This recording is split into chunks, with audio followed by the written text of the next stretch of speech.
आखिर ऐसी क्या सजा इस गाड़ी को मिली या फिर इस गाड़ी के उस मालिक को मिली जिसे कि इस गाड़ी को जमीन से लगभग 4 फीट ऊंचा हवा में ऐसे लटका दिया है। आखिर कौन है इसका मालिक और क्या सच में कहीं इसके मालिक का किसी अधिकारी से कोई बैर तो नहीं। 5 साल बेमिसाल हर जगह यही नारा चलता हुआ आ रहा है, सड़क के बुरे हाल, और जनता आज भी कहती है हम वोट देंगे उसी को जिसको दिया था हमने पिछली बार।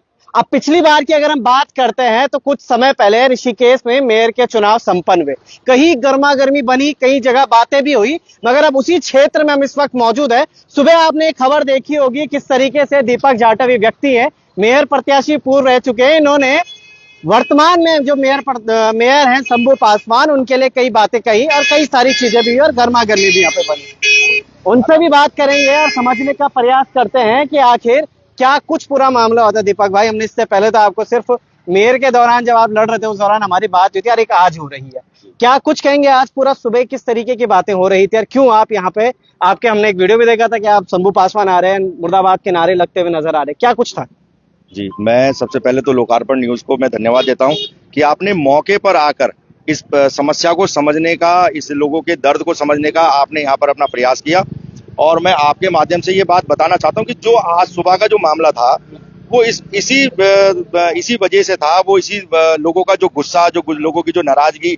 देखिए, इस वार्ड से भाजपा से ही पार्षद जीती हैं, इस वार्ड से बीजेपी को बहुत अच्छा वोट पड़ा है।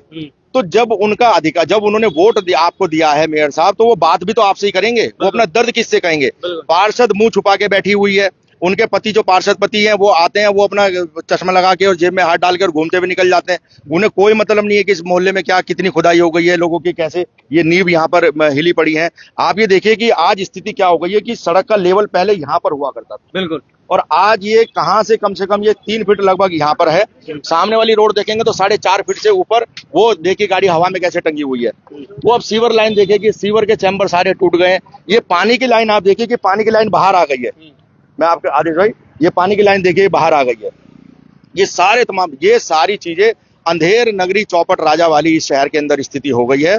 और इस शहर को ये शायद खामियाजा कह लीजिए या उनको सजा कह लीजिए कि उन्होंने एक ऐसे निकम्मे, ऐसे नाकारा प्रतिनिधि को अपने महापौर के रूप में चुन लिया है, जिसकी सजा आज उनको इन कर्मों के रूप में भुगतनी पड़ रही है। कि आप ये देखिए कि अब यहाँ पर होगा क्या। अभी पिछले 10 दिन पहले जब बारिश हुई, बहुत तेज बारिश थी, पूरे दिन भर होती रही, तो यहाँ पे पूरा लबालब पूरा पानी भर गया था।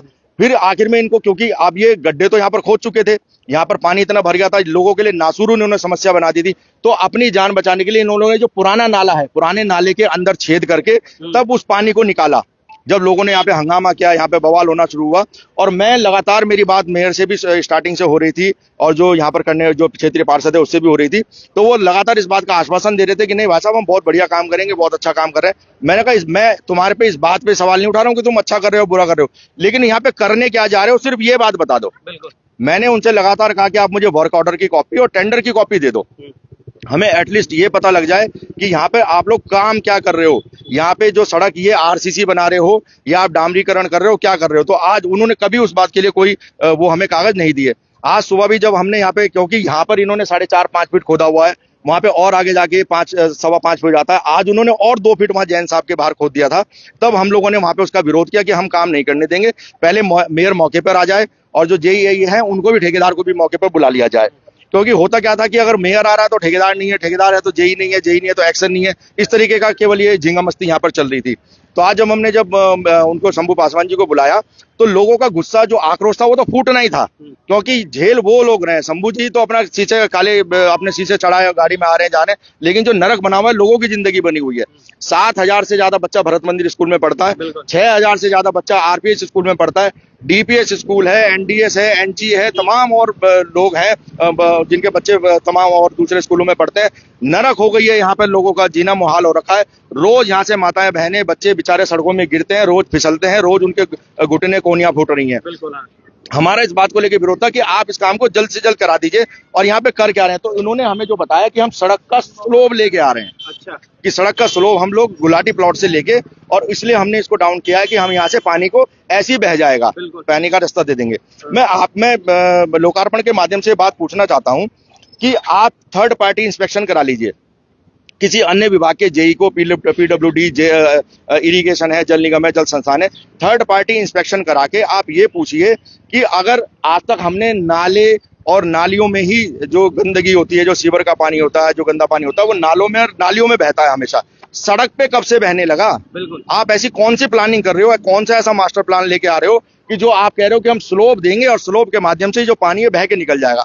अरे 1 महीने की बारिश है, 1.5 महीने की बारिश है, उसके बाद वो सीवर की जो गंदगी है वो सड़कों में नहीं बहेगी तो कहाँ बहेगी? कहाँ जाएगी वो गंदगी? फिर वो अलग से जम भी जाएगी साइड में भी जाएगी। वो ओपन आप कैसे कह सकते हो, कैसे आप कर सकते हो कि आप नए हम सड़क में पानी को बहा देंगे जी, उससे वो पानी निकल जाएगा? अरे अगर हमें समझ में तब आता कि जब जो पुराना नाला था आप इसकी स्ट्रेंथ बढ़ाते, आप इसकी चौड़ाई गहराई बढ़ाते, तो लगता कि हाँ भाई आप कोई मजबूत काम करने जा रहे हैं और आप कोई ऐसा काम कर रहे हैं जो आने वाले 10 साल 20 साल के लिए लोगों की समस्या का निवारण हो सके। लेकिन वो तो आप कर नहीं रहे। आपने तो एक ऐसा नया नासूर यहाँ पे पैदा कर दिया है कि जो गंगानगर, सोमेश्वर नगर, शांति नगर, ये तमाम रहने वाले लोग आज इतने बुरी तरीके से पीड़ित हैं। आप उस कष्ट को समझिएगा कि आज अगर रात भर बारिश हो, आप सुबह यहाँ पर आप पार नहीं कर सकते, आप जा नहीं सकते यहाँ से, आप निकल कम से कम अभी अब आपके साथी भाई ने 4-4.5 फीट की एक बच्ची वहां पे खड़ी हुई थी, वो अगर उसको अपने स्कूल जाना होगा तो कैसे पार करके जाएगी वो? बिल्कुल। तो ये नरक इन्होंने बना दिया और आज ये निकम्मेपन का, नकारापन का जो सबसे बड़ा उदाहरण हमने देखा, इनके पास कोई प्लानिंग नहीं है, इनके पास कोई टेंडर तक नहीं है। मैं इनके ऊपर आरोप लगा रहा हूं। मैं इस बात के लिए मैं डीएम साहब से निवेदन करता हूं कि आप उच्च स्तरीय इस मामले की जांच के लिए कोई कमेटी बैठाएं। मैं सीएम साहब से भी इस बात के लिए आपके माध्यम से मैं निवेदन करता हूं कि आप उच्च स्तरीय इस मामले की एक जांच कमेटी बनाएं और इसमें खान अधिकारी को भेज के आप इस बात की पुष्टि करवाएं कि इन्होंने कितने घन मीटर मिट्टी यहाँ पर बेची है, ये किस तरीके से ये मकान का लेवल जो यहाँ पे हुआ करता था, आज ये अपने घर में जाए तो जाए कैसे? ये गाड़ी वहां पे पिछले 25 दिन से हवा में लटकी हुई है, ये उतरेगी कैसे वहां से? आप तो कह रहे हैं कि हम तो इसी को डामरीकरण कर देंगे और इसी पे हम लोग नाला बना देंगे, तो ऐसे कैसे चलेगा? अरे कोई प्लानिंग होगी, कोई किस तरीके आपने एस्टीमेट तैयार किया? भाई ये सारी चीजें क्यों हो रही है? हम इसको ये समझे कि ये कोई नई नीति आ चुकी है सड़कें बनाने की, या फिर हम ये समझे कि कहीं ना कहीं ज्ञान या सारी चीजों का अभाव होता हुआ नजर आ रहा है? देखिए, ये जो अभाव है, ये सबसे पहले तो बुद्धि का अभाव है। मैंने अभी एक आपसे बात कही कि थर्ड पार्टी इंस्पेक्शन करा लीजिए। आप ना मेरी बात सुनिए ना आपकी बात सुनिए। आप थर्ड पार्टी नगर निगम के जेई छोड़ दीजिए, आप जल संस्थान, जल निगम, पीडब्ल्यूडी, किसी के भी आप उनकी ड्यूटी लगवा के और आप उससे पूछ लीजिए कि क्या टेक्निकली जो बात ये कह रहे हैं क्या वो बात संभव है? वो टेक्निकली आपको बता देगा कि हाँ साहब ये गलत कह रहे हैं, मूर्खता वाली बात है। और मैं आपके माध्यम से एक बात और कहना चाहता हूँ कि जो पुराने एमएनए साहब थे, शैलेंद्र नेगी जी, वो इसी बात से उनको कोफ थी, उसी बात से उनको दिक्कत थी, क्योंकि ये मूर्खता वाली बातें वो बर्दाश्त नहीं किया करते थे। इसीलिए जेई उनकी और इसकी मेयर की बनानी करती थी, क्योंकि वो बुद्धिमान ऑफिसर थे, वो बहुत सक्षम ऑफिसर थे। वो उनकी मूर्खताओं से पे उनको खींच होती थी, इसलिए इनकी आपस में ठन जाया करती थी। अब जब से इन्होंने हो क्या रहा है कि देखिए, अंधेर नगरी चौपट राजा, जब आपका नेतृत्व कमजोर होगा तो आपके नीचे के जो अधिकारी होंगे वो आपको कब घुमा देंगे, वो कब आपको गुमराह कर देंगे, आपको पता भी नहीं लग पाएगा। और मुझे इस बात का ताज्जुब है कि एक ठेकेदार आदमी जिसको कि वर्षों का अनुभव है ठेकेदारी का, वो कैसे ये बेवकूफी वाली बात कर सकता है कि ये सड़क पे हम स्लोप बना देते हैं और यहाँ से जो पानी है, जो गंदगी है, जो सीवर है, वो बह के निकल जाएगी। ये क्या अजीब बात करी जा रही है? ये सिर्फ और सिर्फ पैसों को ठिकाने लगाने का काम है। और मैं आपके माध्यम से मैं आरोप लगा रहा हूं उनके ऊपर, और मैं इस मामले को लेकर हाई कोर्ट भी जाऊंगा। मैं हाई कोर्ट में जो जेई हैं, जो नगर निगम के एई हैं, जो एक्सएन हैं, जो एसएनए हैं, एमएनए हैं, जो यहाँ पर शहरी विकास विभाग के डायरेक्टर हैं, मैं सचिव शहरी विकास हैं, मैं सबको इसमें, और मेयर को, सबको इसमें पार्टी बनाऊंगा और सबके खिलाफ मैं हाईकोर्ट जाऊंगा। मैं इनको जवाब देना भारी पड़ जाएगा। आप मुझे वर्क ऑर्डर की कॉपी दो, आप मुझे टेंडर की कॉपी दो, आप मुझे एस्टीमेट बताओ, आपने सड़क का जो एस्टीमेट है आपने कैसे निकाला और क्या आपने यहाँ पे इसकी प्लानिंग तैयार करी हुई है?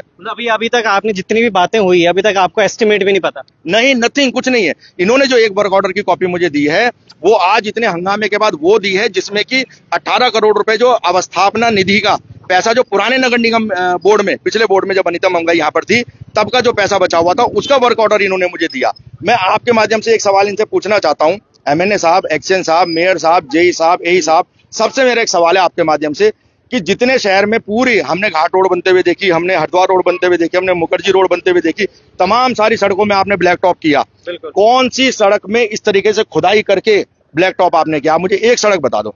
देखिए, अवस्थापना निधि के तहत अगर हम बात करते हैं सर, तो उसके ऊपर तो ब्लैक टॉप करने की सारी चीजें थी। तो आप ये कैसे कह सकते हैं वो सारी चीजें कि इसको ऐसे खोद कर सारा मलबा बाहर निकाल कर 5 से 4 फीट यहाँ पूरा खोद दिया है, फिर वापस अगर इसमें मलबा डालते हैं तो मलबा कहाँ से आने वाला है? देखिए, एक सबसे पहले तो जो मिट्टी यहाँ से निकली उस मिट्टी को बेच खाया। उसके बाद जब यहाँ पे अब सड़क बनेगी तो फिर यहाँ पे उसके लिए इनको 60 mm, 40 mm, 20 mm ये सब डाल के इसको एग्रीगेट यहाँ पे डालना पड़ेगा। ठीक, उसके लिए एक नया एस्टिमेट बनेगा। तो जब तक ये टूटेगा नहीं तब तक फिर माल आएगा कहाँ से? अच्छा, तो ये इस तरीके की चोर बाजारी, काला बाजारी चल रही है। और मैं आपके माध्यम से मैं स्पष्ट आरोप लगा रहा हूँ इनके ऊपर कि इसकी उच्च स्तरीय जांच होनी चाहिए, क्योंकि जो काम इन्होंने यहाँ पर करा ये बगैर किसी प्लानिंग के, बगैर किसी टेंडर के ये इन्होंने यहाँ पे किया। और मैं एक आपके माध्यम से नगर निगम को एक उदाहरण और दे रहा हूँ कि अभी 2 दिन पहले जो जोंक नगर पंचायत है रामझूला में, उसके एक जेई की नौकरी सिर्फ इस वजह से चली गई कि उन्होंने टेंडर पे काम नहीं किया था, बगैर टेंडरों के उन्होंने काम कर रहे थे। तो वो जांच जब बैठी तो उसके बाद उनको नौकरी से बर्खास्त कर दिया गया, ट्रांसफर नहीं हुआ, बर्खास्त कर दिया, सेवा समाप्त कर दी गई है। तो यहाँ के जेई, यहाँ के एई, यहाँ के एक्शन इस बात के लिए तैयार हो जाएं। हाई कोर्ट में जवाब देना पड़ेगा। इस बात का जवाब मैं लेकर आऊंगा कि जनता के खून पसीने की जो कमाई, जो हम टैक्सेज आपसे देते हैं, जो आप हाउस टैक्स यहाँ पे अनाप शनाप हमारे पे लगाते हैं, उस जनता की कमाई का जो पैसा है जो आप सड़कों में लगा रहे थे, वो खोद के मिट्टी गई तो गई कहाँ? ये जवाब तो देना पड़ेगा। बिल्कुल सही बात है। बहुत बहुत धन्यवाद आपका जुड़े रहने के लिए। हमारे साथ इस टाइम पे यहीं रहते हैं आप, तो यहीं के क्षेत्र। सर, ये बताइए मुझे कि किस तरीके से जब ये सारी चीजें हुई थी तो आपको आदेश भी आए होंगे कि हाँ भाई हम ऐसा कुछ खुदाई करने वाले हैं, तो जैसे ये गाड़ी लटकी पड़ी है, वहाँ पे ई रिक्शा है, ठेली है, सब ये गाड़ियां ऊपर, जो क्योंकि ये सड़क पहले ऊपर तक थी, पार्किंग लोग ज्यादातर इसलिए कर देते थे कि बड़ी बड़ी गाड़ियां डंपर आने में इजी हो जाए। तो आपको तो कुछ नोटिस तो मिला ही होगा। मेरी शंभू पासवान जी से एक मीटिंग हुई थी यही रोड पर, काफी देर बात हुई। मैंने उनसे कहा था कि ये सड़क मैक्सिमम आप खोदोगे तो 1 से 1.5 फीट खोद पाओगे, क्योंकि यहाँ पे पानी की लाइन, सीवर की लाइन सब ऊपर ही है, लोगों के कनेक्शन ऊपर है, ज्यादा खुदाई नहीं हो पाएगी। इसका जो आप लेवल बनाओगे, इधर से जो 1.5 फीट खोदोगे, इस मिट्टी को पीछे डालना, तब थोड़ा कुछ फर्क पड़ेगा। लेकिन वो अंधेर नगरी चौपट राजा, माल बेच के खाना था, खनन खाना था, तो ये बेच खाया सब।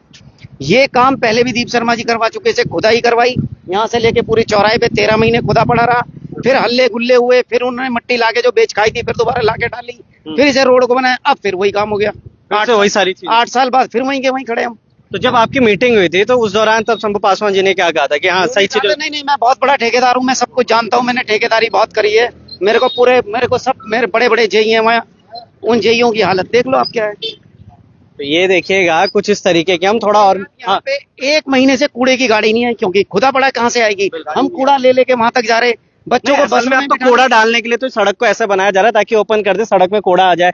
आप लोग जो यहाँ रह रहे हैं, ये बच्चे जो यहाँ ये बीमार हो जाए, क्योंकि गंदगी। नया प्रोजेक्ट लेके आए शंभू पासवान जी, सड़क को नाला बनाने की। सड़क के किनारे नाला बनाने की नहीं लाए, सड़क को नाला बनाने की। सड़क को नाला बनाया कि सड़क को नाला बनाओ, सड़क में पानी बहेगा, नाले सूखे रहेंगे। ये सवाल मैं आपसे पूछूंगा सर, ये गुणवत्ता क्या रह जाएगी फिर इस सड़क की अगर सड़क में नाला बहता है? वैसे एक बारिश में तो पूरी सड़क बह जाती है, क्या गुणवत्ता रहेगी फिर? देखिए, एक बड़ी पुरानी कहावत है कि मूर्खों के सींग नहीं हुआ करते, वो अपनी हरकतों से ही पहचाने जाते हैं। तो ये इन हरकतों से ही पहचाने जा रहे हैं कि कैसे लोग आज हमारे सर पर काबिल हैं और काबिज हैं, वो कितने काबिल हैं, कितने नाकाबिल हैं, और कैसे वो हमारे सर पर काबिज हो गए कि ये आज से पहले ना कभी भूतो ना भविष्यते हमने ना कभी सुना, ना कभी ऐसा उदाहरण। मैं खुद ठेकेदारी लाइन का आदमी, मुझे मालूम है, ये कभी आज से पहले हमने सुना ही नहीं कि हमने देखा था कि भाई कोई गंदगी होगी, सीवर होगा, उसके लिए नालियां बनाई जाती हैं, नाले बनाए जाते हैं कि जिससे कि वो स्मूथली निकल सके, लोगों को परेशानी ना हो। ये मूर्खता की आप पराकाष्ठा देखिए। ये कह रहे हैं कि हम लोग वहां से स्लोप डाउन करके लाएंगे और जो गुलाटी प्लॉट वाला जो नाला है वो सड़क के किनारे किनारे निकल जाएगा। तो जब वो 12 नाला है, देखिए मुख्य बात क्या है कि वो 12 महीने चलने वाला नाला है। और जब अभी और आप हम लोग जब वहां पे गए थे, हमने देखा मौके पर, सीवर का पूरा स्लज वहां पे पड़ा हुआ है। तो वो उसके बाद वो गंदगी तो सड़कों में बहेगी। और जब मैंने आज सुबह जेई से पूछा तो वो मुझे वर्क ऑर्डर दिखाते हैं, अवस्थापना निधि वाला जो ब्लैक टॉप होने वाला जो काम है 18 करोड़ रुपए का, वो दिखाने लगे। लेकिन जो ये आपने काम करा, ये तो आरसीसी के मतलब का काम किया हुआ है। यहाँ पे तो आरसीसी सड़क बननी चाहिए। लेकिन आप ये देखो तो सही कि 4.5 फीट आपने खोद दिया। आप कितने फीट का बेड बनाओगे, कितने फीट की आप यहाँ पे पीसीसी करोगे, कितने फीट की आप सीसी करोगे, कितने फीट का कितने इंची आप टॉप डालोगे? आप देखो तो सही, इनको तो भरना ये महाभारत हो जाएगा। आप चैम्बर देखिए, चैम्बर आज सड़क के बाहर कहाँ गया, बिजली का खंभा आज ये कहाँ गया, वो गाड़ी पिछले 25 दिन से हवा में टंगी हुई है। बिल्कुल सही बोला। कौन है इसका जिम्मेदार? ये मूर्खता नहीं तो और क्या है ये? क्या क्या समझते हैं आप? क्योंकि आपने खुद बोला मैं ठेकेदार हूँ, एक ठेकेदार की नजर से क्या देखते हैं कि कितने दिन में ये काम पूरा हो जाना चाहिए और क्या आप नियत देते हैं? देखिए, ये तो जो यहाँ पे दिखाई दे रहा है ना, ये कम से कम मुझे तो लगता नहीं कि 2 महीने भी पूरा कर पाए, क्योंकि आज की डेट में ये फंस चुके हैं बुरी तरीके से। टेंडर इन्होंने करानी है, वर्क ऑर्डर इनके पास इस काम का कोई नहीं है। जो ये गुलाटी प्लॉट से लेकर परशुराम चौराहे तक उसका काम का कोई वर्क ऑर्डर, कोई टेंडर इन्होंने नहीं करा है।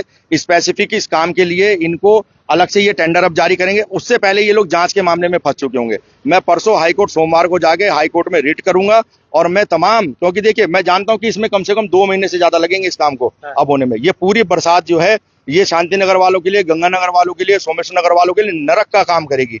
बच्चे पीड़ित हो जाएंगे, बच्चे बीमार हो जाएंगे, यहाँ पानी भरेगा, यहाँ मच्छर पैदा हो जाएंगे। ये तमाम लोग आज की डेट में हमारी दुर्दशा होने जा रही है। तो ये जो आज जो गुस्सा था, जो आक्रोश था, वो उसी बात की परिणति थी कि आपने हमें हमारे साथ आप ऐसा कैसे कर सकते हैं। आप इस मोहल्ले ने यहाँ के पार्षद जो है वो बीजेपी से जिताए, यहाँ से उनको भी अच्छा वोट पड़ा है शंभू पासवान को, तो आज वो उनकी बात भी सुनने को तैयार नहीं है। वो गाड़ी, जब महिलाओं ने उनको रोकने की कोशिश करी तो कह रहे नहीं गाड़ी निकालो निकालो निकालो। उसके बाद जब उन्होंने और रोकने की कोशिश कर, कह रहे नहीं चढ़ा दो गाड़ी। इसी बीच एक वीडियो आपका वायरल हो रहा है सोशल मीडिया पे, जिसमें ये बताया जा रहा है कि दीपक जाटव ने पत्थर उठाया है शंभू पासवान को मारने के लिए, उनके गाड़ी को मारने के लिए। क्या ये बढ़ता है एक पूर्व प्रत्याशी को शोभा देता है? नहीं, देखिए ये मैंने कहा ना कि ये मूर्खों वाली स्थिति है। ये जब हम वहां पे महिलाएं, माताएं, बहनें वहां पे खड़ी हुई और वो उनसे कह रही हैं आप हमें सिर्फ वो कागज की कॉपी दिलवा दो जो भैया कह रहे हैं। मैं उनको कह रहा था मुझे टेंडर और वर्क ऑर्डर की कॉपी दिलवा दो, तो जेई का भी गला सूख रहा था, उस समय शंभू पासवान जी का भी गला सूख रहा था। जब वो महिला वहां से कह रही है कि भैया आप हमें ये देके जाओ, तो वो कहने लगे नहीं गाड़ी निकालो गाड़ी। तो महिलाओं ने ही गाड़ी निकालने, गाड़ी के आगे आई वो, और महिलाओं ने उनकी गाड़ी रोकी। तो मैं जो ड्राइवर उस गाड़ी में बैठा हुआ था, मेरे हाथ में पत्थर नहीं था, वो मैंने उस समय उनको रोकने लगे, मैंने रुक जा भाई नहीं तो पत्थर मारेंगे यहाँ पे लोग, क्योंकि सारी तमाम ये देखिए रोड़ा सारा पत्थर पड़ा हुआ है। तो वो कुछ नहीं है। वो अगर ऐसा पत्थर होता तो पत्थर चल चुके होते, शीशे फूट चुके होते, लेकिन ऐसा कुछ नहीं था। वो केवल वो एक गुस्सा था, वो आक्रोश था, वो आपको उसमें वीडियो में दिखाई दे रहा है। वो वीडियो में दिखाई दे रहा है। बहुत बहुत धन्यवाद सर जुड़े रहने के लिए। एक आखिरी, बहुत लंबा ये सेशन हो गया है, मगर ये दिखाऊंगा मैं आपको। ये सिवर लाइन है, इस सड़क के साथ भी शायद इस खंबे के साथ भी दोगला व्यवहार किया जा रहा है। कभी भी ये भी ढह सकता है, अगर इसमें क्लिप नहीं लगी होती तो ये कभी भी ढह सकता है। कई सारी चीजें, इनके मालिक कहाँ होंगे, और मालिक से भी हमने बात करने की कोशिश करते हैं, मगर अभी मेरे को यहाँ पे दिख नहीं रहे हैं। मगर ये समझिएगा, इस गाड़ी को क्या कुछ जब इस मालिक को पूछा नहीं गया होगा, भाई साहब अपनी गाड़ी नीचे उतार लीजिए, आपको जाना होगा कहीं, हम सड़क खोद रहे हैं, क्योंकि ये सड़क अब खुद तो गई है, अब ये 2-4-5 महीने में ठीक नहीं होने वाली। उस दौरान आपके परिवार में खुदा ना खास्ता किसी की अगर तबीयत खराब होती है, फिर आपको कहीं जाना होता है, तो आपको बुकिंग करनी पड़ेगी, आपको कुछ करना पड़ेगा, आप अपनी व्यवस्था को सही कर दीजिए। मगर नहीं, ये रात में खुदाई होती है, सुबह देखते हैं कि अबे मेरी गाड़ी तो ऊपर चढ़ी है, अब मैं इसको नीचे कैसे उतारूं। तो ये व्यवस्थाएं हैं ऋषिकेश की, ये चीजें हैं ऋषिकेश की। ये वो सिवर लाइन है ऋषिकेश की, और एक बदबू भी जो शायद आपको नहीं आ रही है, मुझे जरूर आ रही है इस वक्त। और क्या कुछ इस पूरे मामले में होता है देखिएगा। ग्रामीण है, यहाँ के सभी लोग हैं, और ये शांति नगर है जहाँ पे के लोग सभी अशांत बने हुए अभी मौजूद हैं। बने रहेगा लोकार्पण के साथ क्या कुछ इस पूरी चीजों में होता है। तब तक के लिए जय हिंद, जय भारत, जय उत्तराखंड।